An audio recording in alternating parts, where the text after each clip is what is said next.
Hello বন্ধুরা, আজকে একটি গুরুত্বপূর্ণ আপডেট নিয়ে এসেছি। ডাব্লিউবি আইসিডিএস রিক্রুটমেন্ট 2026 সম্পর্কে বিস্তারিত এ টু জেড সম্পূর্ণ আলোচনা আর এই ক্লাসের মধ্যে করানো হবে।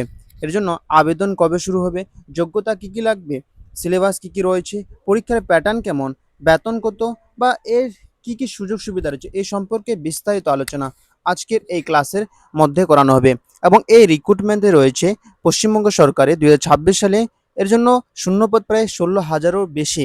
এবং এর জন্য এই সুবর্ণ সুযোগ হাতছাড়া না করার জন্য ক্লাসটিকে শুরু থেকে শেষ পর্যন্ত দেখবে, কোথাও কোনো রকম স্কিপ না করে সমস্ত তথ্য আজকের এই ভিডিওতে জানতে পারবে। আমরা জানি যে আইসিডিএস রয়েছে বা অঙ্গনওয়াড়ি রয়েছে, এটি সাধারণত সম্পূর্ণ মেয়েদের জন্য, তাই মেয়েদের অনেক বড় সুবর্ণ সুযোগ রয়েছে। এর জন্য কোন কোন পদে নিয়োগ করা হয়, সাধারণত আইসিডিএস সুপারভাইজারের ক্ষেত্রে নিয়োগ করা হবে, আইসিডিএস ওয়ার্কারের ক্ষেত্রে, আইসিডিএস হেল্পারের ক্ষেত্রে নিয়োগ করা হবে। আর সুপারভাইজারের ক্ষেত্রে শূন্যপদ প্রায় 1,000 প্লাস রয়েছে। শিক্ষাগত যোগ্যতা গ্র্যাজুয়েশন লাগবে, বয়সসীমা 18 থেকে 45 বছর। এবং আইসিডিএস যে ওয়ার্কার রয়েছে তার জন্য শূন্যপদ প্রায় 7,000 প্লাস রয়েছে। শিক্ষাগত যোগ্যতা মাধ্যমিক বা উচ্চ মাধ্যমিক হলেই হবে এবং বয়সসীমা 18 থেকে 45 বছর লাগবে। আইসিডিএস হেল্পারের ক্ষেত্রে সম্ভাব্য শূন্যপদ হচ্ছে 8,000 প্লাস রয়েছে। শিক্ষাগত যোগ্যতা অষ্টম শ্রেণী বা 8 পাস লাগবে। বয়সসীমা 18 থেকে 45।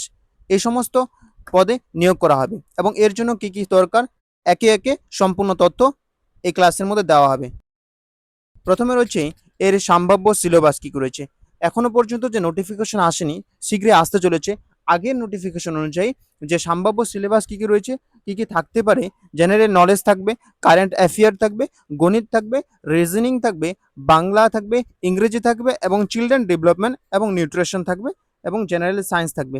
এই সমস্ত সিলেবাস থাকবে এবং এরপর আমরা জানবো যে কোন সাবজেক্টে কত নাম্বার আসবে। ডাব্লিউবিআইসিডিএস ওয়ার্কার এবং হেল্পার এক্সাম প্যাটার্ন 2026 কী কী হতে পারে। লিখিত পরীক্ষা, রিটেন এক্সাম হবে এবং ওয়ার্কার ও হেল্পারের ক্ষেত্রে একটি মাত্র পরীক্ষা হবে, রিটেন এক্সাম, এরপর ডকুমেন্ট ভেরিফিকেশন। লিখিত পরীক্ষা, রিটেন এক্সাম, পরীক্ষার ধরন হবে অবজেক্টিভ টাইপের, এমসিকিউ টাইপের। মোট প্রশ্ন 100টি, 100 নাম্বার থাকবে, সময় 1 ঘন্টা 30 মিনিট বা 90 মিনিট থাকবে। প্রতিটি প্রশ্নের মান 1 নম্বর করে এবং যে এর নেগেটিভ মার্ক অফিসিয়াল বিজ্ঞপ্তি আসলেই বুঝতে পারা যাবে। নেক্সট হচ্ছে কোন সাবজেক্টে কত নাম্বার আসবে সেটা দেখে নেব। আইসিডিএস ওয়ার্কারের এক্সাম প্যাটার্নের ক্ষেত্রে কি হবে, বিষয় রয়েছে বাংলা ভাষার ক্ষেত্রে 30টি প্রশ্ন 30 নম্বর থাকবে, সাধারণ জ্ঞান এবং কারেন্ট অ্যাফেয়ারের ক্ষেত্রে 30টি প্রশ্ন 30 নম্বর, গণিতের ক্ষেত্রে 20টি প্রশ্ন 20 নম্বর এবং চাইল্ড ডেভেলপমেন্ট বা নিউট্রিশনের ক্ষেত্রে 20টি প্রশ্ন 20 নম্বর। মোট 100 নম্বরে হবে 1 ঘন্টা 30 মিনিটে। এবং এরপর রয়েছে হেল্পারের ক্ষেত্রে কী কী রয়েছে, হেল্পারের ক্ষেত্রে হেল্পারের ক্ষেত্রে এক্সাম প্যাটার্ন কী কী রয়েছে, বাংলা ভাষার 40 নম্বর, সাধারণ জ্ঞান 30 নম্বর, প্রাথমিক গণিত 30 নম্বর, মোট 100 নম্বর আসবে। এবং এই যে সিলেবাসগুলো রয়েছে এই সিলেবাসগুলোর ওর প্রিপারেশন সম্পূর্ণ ফ্রিতে করার জন্য এই এই ভিডিওর ওতে একটি কমেন্ট করবে এবং সম্পূর্ণ ফ্রিতে এ টু জেড সমস্ত সাবজেক্ট করানো হবে সম্পূর্ণ ফ্রিতে, একটি কমেন্টের মাধ্যমে জানাবে যদি ফ্রিতে করতে চাও। এরপর আমরা জানাবো সুপারভাইজারের রিক্রুটমেন্ট 2026 এর এক্সাম প্যাটার্ন কী কী থাকবে। এর সাধারণত সুপারভাইজারের ক্ষেত্রে 3টি স্টেপ থাকে। স্টেপ 1-এ প্রিলিমস পরীক্ষা দেয়, এর মেন্স পরীক্ষা, তারপরে ইন্টারভিউ হয়ে থাকে। স্টেজ 1 প্রিলিমিনারি এক্সামিনেশনের ক্ষেত্রে পরীক্ষার ধরন হচ্ছে অবজেক্টিভ এমসিকিউ হবে, প্রশ্ন 100টি, পূর্ণমান 100 নাম্বার, 90 মিনিট থাকবে। প্রতিটি উত্তরের জন্য 1 নম্বরে থাকবে। নেগেটিভ মার্ক অফিসিয়াল বিজ্ঞপ্তি আসলেই বুঝতে পারা যাবে। প্রিলিম এক্সামের ক্ষেত্রে কোন সাবজেক্টে কত নাম্বার থাকবে, জেনারেল নলেজ বা জিকে এর মধ্যে 20টি প্রশ্ন 20 নাম্বার থাকবে, কারেন্ট অ্যাফেয়ারের ক্ষেত্রে 20টি প্রশ্ন 20 নাম্বার, অ্যারিথমেটিকের ক্ষেত্রে 20টি প্রশ্ন 20 নাম্বার, রিজনিং এর ক্ষেত্রে 20টি প্রশ্ন 20 নাম্বার, চাইল্ড ডেভেলপমেন্ট এবং নিউট্রিশনের ক্ষেত্রে 20টি প্রশ্ন 20 নাম্বার, মোট 100টি প্রশ্ন থাকবে প্রিলিম এক্সামের ক্ষেত্রে। এই সম্পূর্ণ যে সাবজেক্ট রয়েছে সেগুলো সম্পূর্ণ ফ্রিতে করানো হবে এই চ্যানেলের মধ্যে, তার জন্য একটি কমেন্টের মাধ্যমে জানাবে যদি করতে চাও। নেক্সট হচ্ছে এরপরে আমরা মেন্স এক্সামে কী কী থাকছে বা স্টেজ 2 এর ক্ষেত্রে কী কী থাকছে সেটা জেনে নিই। স্টেজ 2 এর ক্ষেত্রে ডিসক্রিপশন পেপার 4টি পেপার বর্ণনামূলক পেপার থাকবে। পেপার 1 এর ক্ষেত্রে ইংলিশ থাকবে, পেপার 2 এর ক্ষেত্রে বেঙ্গলি থাকবে বা অন্যান্য যে স্বীকৃত ভাষা থাকে নেপালি রয়েছে এগুলোও থাকতে পারে। পেপার 3 ক্ষেত্রে general studies, GS and current affair থাকবে। পেপার 4 এর ক্ষেত্রে অ্যারিথমেটিক থাকবে। এই ছিল। এবং এরপরে এগুলো পাস আউট হওয়ার পরে নেক্সটে থাকবে ইন্টারভিউ।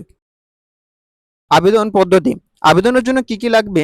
অনলাইন আবেদন করতে হবে, প্রয়োজনীয় নথি আপলোড করতে হবে, আবেদন পত্র সাবমিট করে প্রিন্ট করে সংরক্ষণ করতে হবে। এবং এর জন্য কোন ডকুমেন্ট লাগবে সেটা জেনে নিই। এর ডকুমেন্ট লাগবে, প্রয়োজনীয় নথি হচ্ছে মাধ্যমিক অ্যাডমিট, জন্ম তারিখে প্রমাণ হিসেবে শিক্ষাগত সার্টিফিকেট, আধার কার্ড, ভোটার বা পরিচয়পত্র থাকতে হবে, কাস্ট সার্টিফিকেট যদি থাকে, বাসস্থানে প্রমাণপত্র, পাসপোর্ট সাইজ ছবি এবং একটি স্বাক্ষর লাগবে, সাইন লাগবে। এবং এর আবেদন করতে হবে গভর্নমেন্ট ওয়েবসাইটের মধ্যে। এই ওয়েবসাইটের মধ্যে wbcdsw.wb.gov.in এই ওয়েবসাইটের মধ্যে করতে হবে। এবং এর ফর্ম ফিল আপ কবে হবে, কবে বা আসতে চলেছে, কবে নোটিফিকেশন আসতে চলেছে? সাধারণত যে ওবিসি কেস রয়েছে, ওবিসি কেসে 7% সংরক্ষণ না 17%, এ নিয়ে যে চূড়ান্ত রায় সুপ্রিম কোর্টের মধ্যে দেওয়া হবে 30 জুলাইয়ের মধ্যে। এবং সেই যদি রায়টা চলে আসে, এই রায়ের জন্য WB group C group D এর রেজাল্টও আটকে আছে। তার জন্য যদি এই রায়টা চলে আসে তাহলে খুব শীঘ্রই আগস্ট সেপ্টেম্বর নাগাদ এর নোটিফিকেশন চলে আসবে। এবং নোটিফিকেশন আসলে খুব কয়েক মাসের মধ্যে এর সম্পূর্ণ যে প্রসেসটা কমপ্লিট করানো হবে। এবং এই পরীক্ষার সম্পূর্ণ প্রিপারেশন সম্পূর্ণভাবে ফ্রিতে করার জন্য কমেন্ট করবে। এবং এই চ্যানেলের মধ্যে সম্পূর্ণ ফ্রিতে সমস্ত সাবজেক্টের A to Z বিস্তারিত আলোচনা করানো হবে, তাই কমেন্টের মাধ্যমে জানাবে। ধন্যবাদ।